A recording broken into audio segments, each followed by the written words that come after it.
Video games, in my opinion, are one of, if not the most interesting medium for expression I've ever seen. You've got masterpieces that pull at your heart, make you feel things in a way you've never felt, putting you in the shoes of the character that you play. Your choices are their choices. Their hardships are your hardships. But how do you experience these, and where can you find them?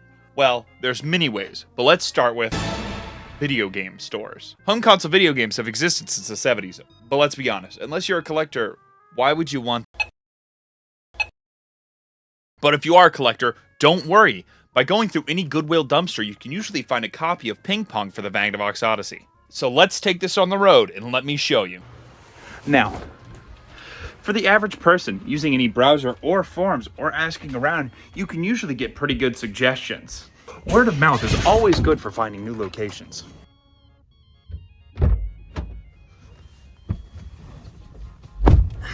You can usually go to any GameStop and probably ask for good suggestions from the employees there. Now, for older games, sometimes it means traveling to a college town that no one's ever heard of, then finding a copy of Pokemon Emerald and Pokemon White that some poor college kid probably sold to pay their housing fees. But don't think about that. Delete their save and enjoy. But college is for suckers anyways. They got scammed, not you.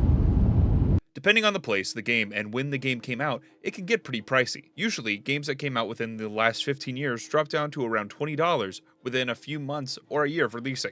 Some games before that are cheaper. However, for more sought-after games, the price can go up a lot. Corporate or chain stores will sometimes price gouge because they want money. However, they will have a wider selection, while local stores will usually have better deals and sometimes more niche selections, as well as better maintained products. I like local stores a lot more. They haven't done me wrong yet, and sometimes they will haggle with you if you know what you're talking about and can convince them. But it's up to you. Thrift stores could also carry some pretty good stuff, but it's really right place, right time situations. Online.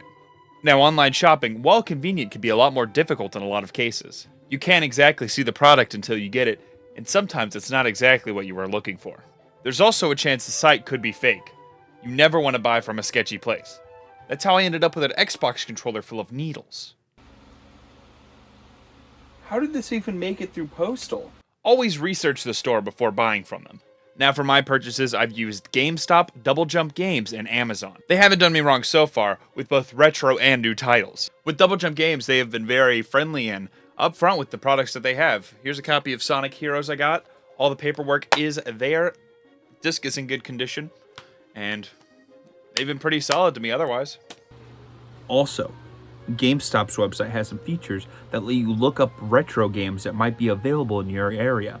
If any GameStop has them in stock, they'll let you come and pick it up. That's how I got a copy of Nintendo Land for the Wii U for 99 cents. Now, I haven't used them yet, but I've heard some sites like DK Oldies don't handle their products in the best way, and some of their prices are a little extreme. But I mean, it can't be that bad, right? Okay, maybe not DK Oldies, but they do deliver even if it isn't in the most tip-top condition. Some newer consoles will have a store built in as well. They offer sales and free games pretty often too. But that's really just consoles. Computers are a little different. Steam being the most popular, they're pretty reliable, have their own communities, and do deals all the time. Epic Games is alright. They offer free games pretty consistently, but most of their catalog is hit or miss. The Xbox app is also an option. They offer a subscription service called Xbox Game Pass and have a very large catalog of games, more than really needed. Like I don't know what to do with half of this shit. Those are really the best ways to play PC games. Some of them have discs, but really those are only from online retailers, specialty retailers, or just found in the Target bargain bin. Make sure to pay attention to the game requirements as well to make sure your computer can handle it. More info. If you are new to this, I recommend finding out what you want to play and how you want to play it. I have almost every console a human could want or need and a pretty decent PC, so I don't have to worry about this. However, especially with games from the early 2000s, the difference between consoles is pretty evident. And while one version of a game might be more available than another, there's probably a reason for that. So make sure to research before you buy any game. The easiest differences can be shown through handheld and console games. Here's Ultimate Spider-Man for the GameCube.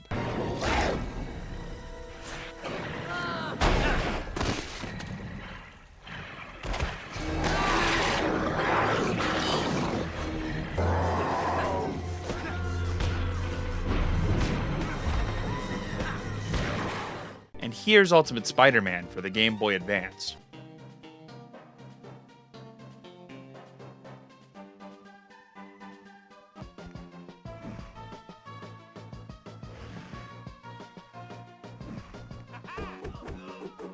Again, make sure to do your research. I hope I was able to help you start navigating through buying video games today, so that you may be able to start your journey through whatever world you choose. If you enjoyed, please subscribe and like the video. You have a nice day.